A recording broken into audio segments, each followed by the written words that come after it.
Young world. See, here's the thing about the whole situation with the Rain Man and rap, Kanye West. There's a lot to be taken in from everything that's going on with Kanye right now.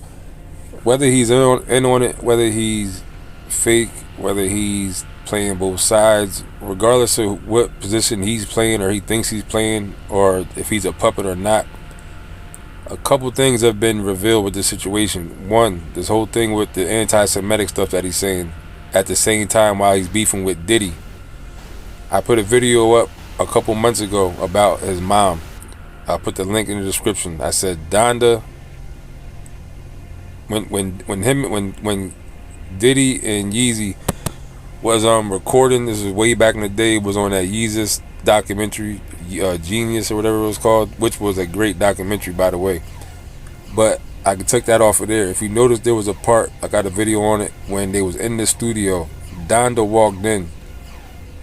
As soon as I seen that, I knew something was wrong, because the expression on Kanye's face and then on Diddy's face as they seen Donda walk in the door, I knew something was wrong.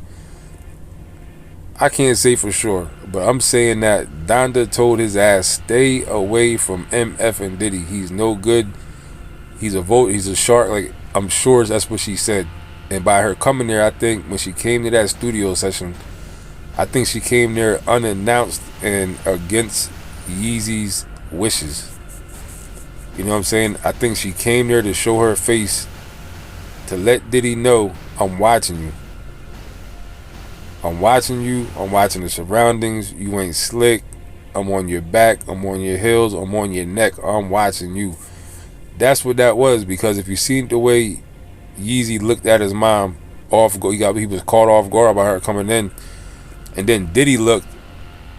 And I'm gonna go so far as, like I said in the video, I'm gonna go so far as to even say that Diddy knew that his mom didn't like him. Diddy knew that, and he knew that when she showed up there, she was checking in on Ye. So I said all that to say this: the only other person you kind of could compare JayZ to is like Diddy, in the realm of like the money. Not exactly the only person in hip hop, but kind of almost the only person. Besides, you would say like JayZ or somebody, but JayZ's in a different type of thing. JayZ's playing the game, you know what I'm saying? He's under their wing.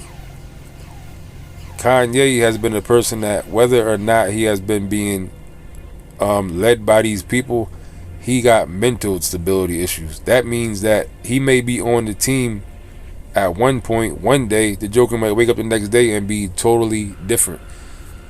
Some people think it's all an act. Some people think he's just a total puppet. Whatever the case may be, I believe that the boy got mental problems. That much I do believe. I'll say that for a fact. That boy got mental problems. It's not an act with him. It's not an act. So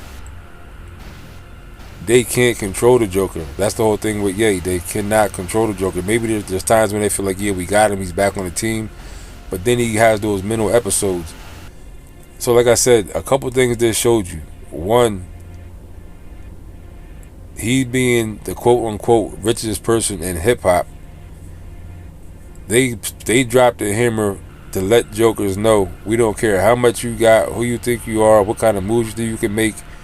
We still got to always reinforce this ideology of you talking against a certain people. We got to come down in your neck. No matter who you are. You could be the top hip-hop person, billions of dollars.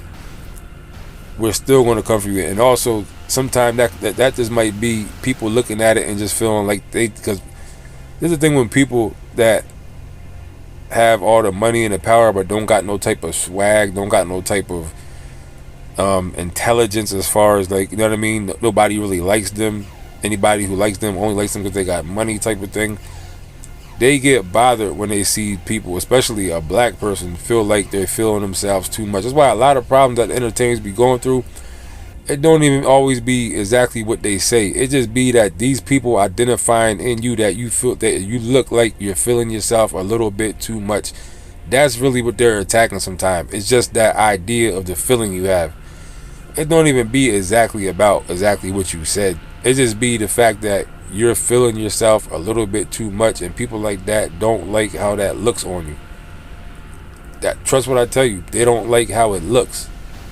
It ain't even about they don't like what you said. They just don't like how it looks when you look like you're feeling yourself too much. We all go. I've been through this myself on lower levels of just all the type of stuff. You know what I'm saying? Where there's quote unquote certain type of people, your boss or like certain them kind of people. You know what I'm saying?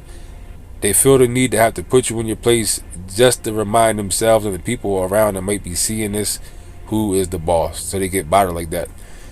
Here's the other thing. This whole thing with JP Morgan Chase now talking about they're not going to secure the Joker's money no more. This is exposing how this American corporation really works. You can have all the money in the world, but if you can't put it nowhere or have safekeeping for it or invest it properly, that's like the top of the line way of them saying, look, this is exposing the top of the line entity of where this shit really goes down at. It has come to the point. Have you ever heard this before? Where you ever heard a bank or an entity, financial corporation, tell a Joker, you can't bank with us no more? You know what I'm saying? Or the person that made legitimate money. Not like the money's questionable. Not like he might have got it from selling drugs. He can't produce receipts of where he got this money from. He got real money, real legit money that could be tracked and traced every step of the way. So this is exposing them. It got to the point where they said, look, we got to go out and do the next thing. They got to use the next higher up strategy, tactic. This is serious. Like, whether you realize this or not, you got these jokers that expose themselves. It's really what just happened. And the whole thing with Kanye, with the whole playing both sides, this is one thing I'll say. Like, yeah, even me myself, I went back and forth with JayZ throughout the years. I made a lot of money off the Joker on YouTube, my last channel. I made thousands of dollars talking about Kanye on my last channel. Believe it or not, I'm connected to this Joker. Me and him got history. You know what I'm saying? And I made up the Rain Man of rap. I've been saying that for years. He confirmed it when he went on Drink Champs and called himself Rain Man. That solidified it. I came up with that years ago on my last channel. I got proof and receipts. I made that up. That being said, I go back and forth with the Joker, but the one thing that I feel like he needs to start doing, even if it is a real split mentality, one day he might wake up and feel like he's for the people. One day he might wake up and feel like he's not. So then the lines start getting blurred. It starts just looking like this Joker just mental unstable. But the one thing that he's going to have to start, and did you pay Beans yet? That's what I need to know. Did this Joker give Beanie Siegel some money yet? Because that pretty much will sum it up for me. If you didn't give Beanie no money after you went on, I think Drink Champs it was, wherever you said, made that statement talking about Beans, came up with the name JayZ, you're going to get all this money, all this stuff. If you didn't at least give Beans no money, like you said you was going to do, that for me is going to really tell me where your heart is really at, what your character is really about. Because yeah, we can accept all this bouncy back and forth stuff. You got mental issues. You wake up one day you're red, the other day you're blue, one day you're black, one day you're white. We can accept all that if there's actually some real progress being made. Because now it's to the point where we can't, I'm going to say, I can't keep accepting you going out here doing off the wall stuff and then bouncing back the next day and saying something that's uplifting the people, and everybody's going to take a look, oh, that was real, Ye said this, and he be saying the real stuff, and at least he said that. I know he's crazy, but there need to start being some tangible stuff behind your split personalities.